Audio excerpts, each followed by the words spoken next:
"Disabled people don't belong here." The words didn't just land. They cut through the air like something sharp enough to leave a mark you can't see, but never forget. For a second, everything around me felt unreal.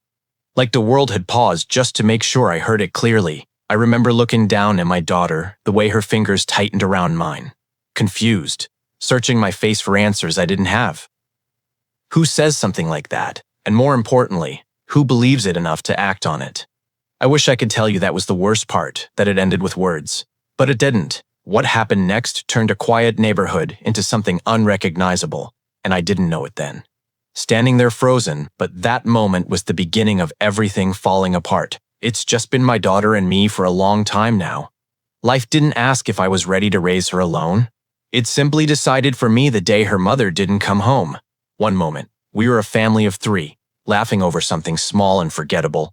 And the next, everything became quiet in a way that never really goes away. She was so young when it happened. Too young to understand loss, but old enough to feel it settle deep inside her. I remember the way she used to reach for her mom without thinking, like muscle memory refusing to accept reality. Over time, we became everything to each other. Mornings were slower, evenings a little heavier, but we learned how to fill the silence together. After the accident that changed her body, our world shifted again. Simple things became challenges, and ordinary days required more strength than anyone should have to give. But she never stopped trying. She would smile through the pain, joke about getting stronger, as if bravery were something she could choose every morning. And maybe it was. I held on to that. I held on to her, because no matter how hard things got, I kept believing we were moving toward something better, something kinder, a place where she could just exist without being seen as something broken. It happened on an ordinary afternoon, the kind you don't think twice about while you're living it. We were crossing the street, her hand in mine, talking about something small, something that doesn't matter anymore. I remember the sound first, not the impact, tires screaming, a horn that came too late, and then everything collapsed into chaos. The world didn't slow down like people say it does. It shattered all at once. 1 second she was beside me, and the next she was on the ground, too still, too quiet. The hospital lights were harsh, unforgiving, exposing every fear I tried to hide. Doctors moved quickly, voices low but urgent, words like spinal damage and uncertain recovery echoing in ways I couldn't process. I sat there useless, watching machines breathe and beep while my daughter fought through something no child should ever face.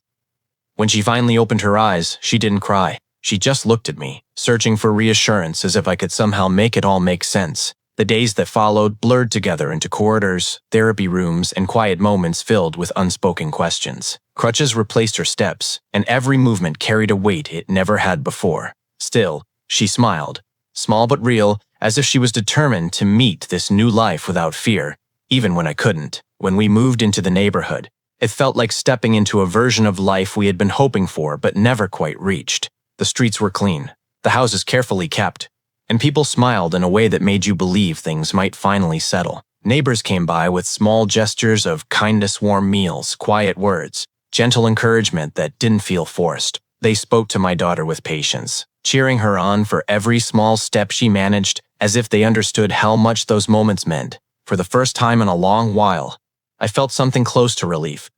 Like maybe we had found a place where she could heal without being watched or judged. But even in those early days, there was something I couldn't quite name.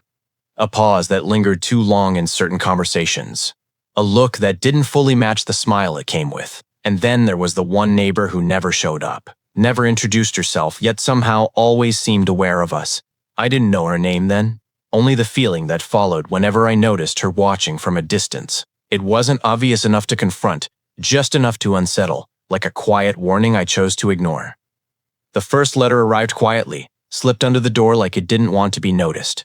It was formal, almost polite, but the words inside carried something colder. It spoke about maintaining standards, preserving the neighborhood's image, subtle phrases that didn't name us directly but felt aimed with precision. I read it twice, then folded it away, convincing myself it was nothing more than overreach. Something that would fade if I didn't give it attention. But it didn't fade.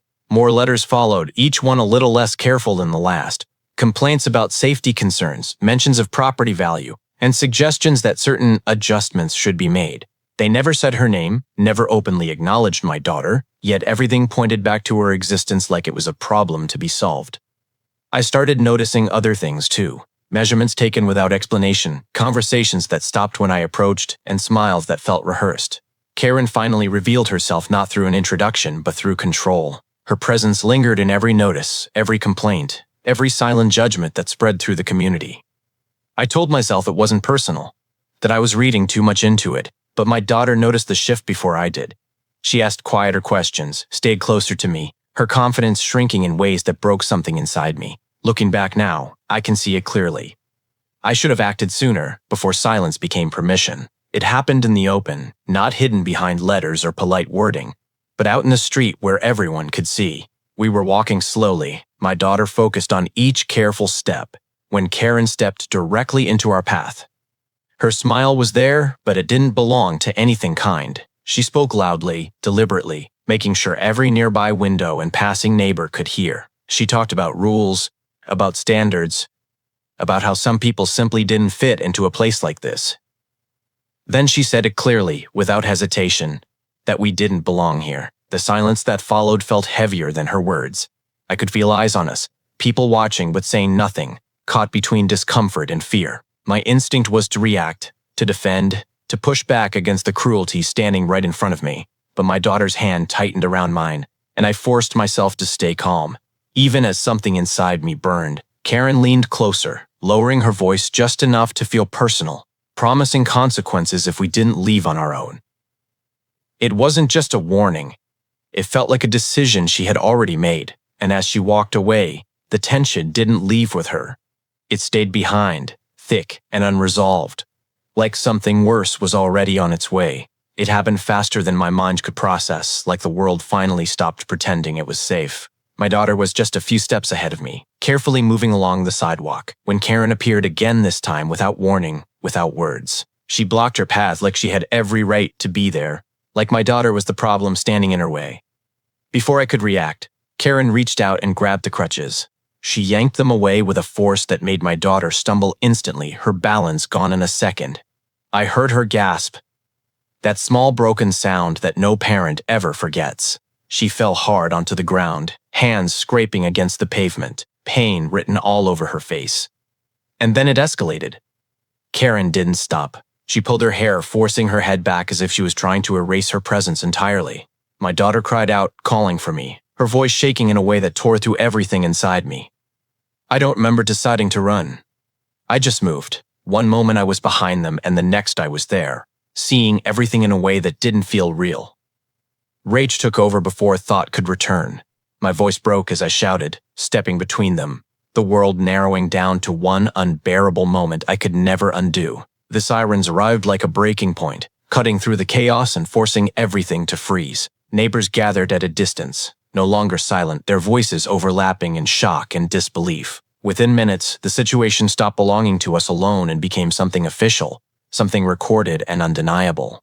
Officers separated everyone carefully, asking questions I could barely answer as my hands kept shaking. My daughter was taken aside first, wrapped in quiet attention, her injuries being checked while she tried to stay strong through tears. Then the evidence started to surface. A neighbor stepped forward with footage. Another mentioned what they had seen but were too afraid to say earlier. And then came the recording from Karen's own device, capturing everything without leaving room for interpretation. Her words, her actions, all exposed in a way no denial could survive. The confidence she once carried in this neighborhood began to collapse in real time. For the first time since this started, the balance shifted. It wasn't about fear anymore. It was about truth being seen clearly, finally standing where silence used to be. The courtroom felt colder than any of us expected, not because of the air, but because of what was finally being revealed. Karen sat there, no longer the voice that controlled the neighborhood, but someone stripped of certainty. The footage played without interruption, showing everything exactly as it happened, leaving no space for excuses or rewritten stories. Each second made it harder for her to maintain the image she once protected so carefully. When the verdict was delivered, there was no confusion left in the room. The consequences were final, documented, and unavoidable. Years of intimidation, control, and cruelty collapsed into a single moment of judgment that could not be reversed. Her reputation, once built on authority and fear, disappeared almost instantly, replaced by silence and accountability. But the most important shift wasn't in her. It was in us. My daughter sat beside me, still healing, still learning to trust the world again, but no longer carrying the same weight of fear. For the first time in a long time, I could feel something return that I thought we had lost completely: peace. Not perfect, not untouched, but real enough to begin again. After everything, life slowly began to settle into something gentler. My daughter grew stronger, not just in her steps, but in the way she smiled again without hesitation. The neighborhood didn't feel heavy anymore. It felt ordinary, in the best possible way. No tension behind fences, no silent judgment in passing eyes, just calm days that no longer carried fear. I often think about how quickly everything changed, how close we came to losing peace completely, and it makes me wonder how many stories like this go unheard. If this story made you feel something, tell me, what would you have done in that moment?